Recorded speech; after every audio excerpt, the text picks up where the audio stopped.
Sveiki, esu kinesterapeutas Marius Janulis ir šiandien noriu su jumis pasikalbėti apie labai opę problemą, tai yra galvos išsikišimą į priekį. Noriu su jumis pasidalinti net 4 efektyviais kinesterapijos pratimais, kurie mažina galvos išsikišimą į priekį ir gerina jūsų laikyseną. Pats paskutinis 4 pratimas ne tik gerina jūsų laikyseną, bet ir gali sumažinti jūsų kuprą. Tad labai noriu pakviesti likti iki šio video galo ir atlikti visus 4 pratimus. Ar jūsų galva yra iškišta į priekį, jūs galite įsivertinti labai paprastai. Mums tik tai reikės kambario sienos. Ar jūsų galva yra iškišta į priekį, mes galime įsivertinti prie sienos. Tad stojame prie sienos ir atsistokite prie sienos taip, kad jūsų kūnas liestųsi 3 taškais. Tai yra kulnais, sėdmenimis ir krūtinės stuburo dalimi. Ir atsistokite ramiai, atsipalaiduokite ir jeigu yra tarpas tarp sienos ir pakaušio, vadinasi jūsų galva yra iškišta į priekį ir jūs neturite tobulos laikysenos. Toks ir yra mano atvejis. Aš daug pakankamai sėdžiu prie kompiuterio ir mano galva yra taip pat iškišta į priekį. Tad iš karto noriu parodyti patį pirmąjį pratimą ir kaip jūs galite koreguoti iškištos galvos sindromą, iškištos galvos problemą. Tad lygiai taip pat atsistokite prie sienos, kulnai, sėdmenys ir krūtinės stuburo dalis prispausta prie sienos. Ir dabar žiūrėkite tiesiai prieš save. Įkvėpkite per nosį ir iškvėpdami per burną stumkite galvą atgal, kol pakaušis atsirems į sieną ir jūsų kūnas sieną lies 4 taškais. Ir palaikykite šitą padėtį maždaug 10 sekundžių. Kvėpuokite laisvai ir lėtai atsipalaiduokite. Padarykite šitą pratimą 8 kartus. Antrasis pratimas atrodo taip. Atsistosime, alkūnės sulenktos maždaug 90 laipsnių kampu ir sukabinkite delnus. Žiūrėsime maždaug 45 laipsnių kampu ir vienu metu reikės atlikti 2 judesius. Pirmasis judesys.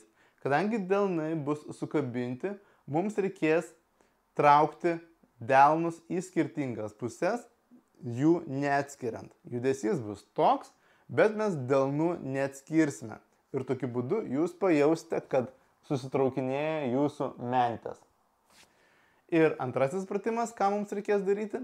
Žiūrint 45 laipsnių kampu, mums reikės traukti smakrą atgal ir tuo pačiu metu atskirti delnus. Taigi padarykime šitą pratimą kartu.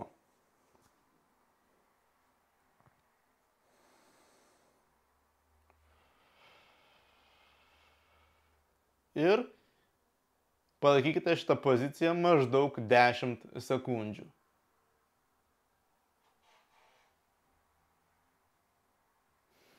Ir atsipalaiduokite. Padarykite 6-8 kartus.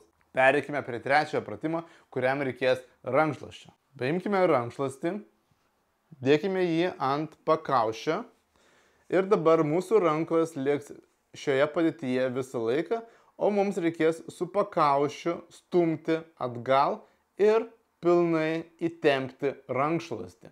Pajausite užpakalinių kaklo raumenų veiklą, palaikykite 2-3 sekundės ir atpalaiduokite.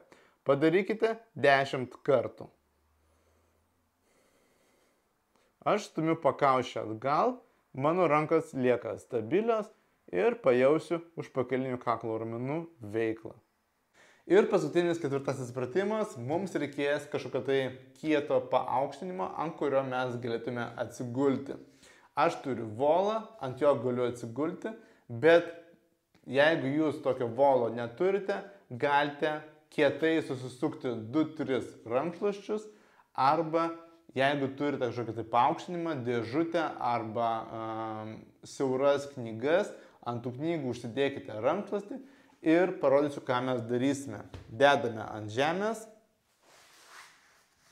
Ir aš guluosiu taip, kad volas būtų ties krūtinė stuburo dalimi.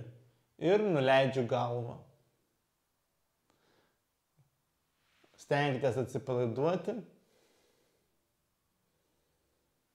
Galite pakoreguoti padėtį. Jeigu jaučiate mažą tempimą, galite paieškoti padėties, kur tempimą jaučiate didesnį.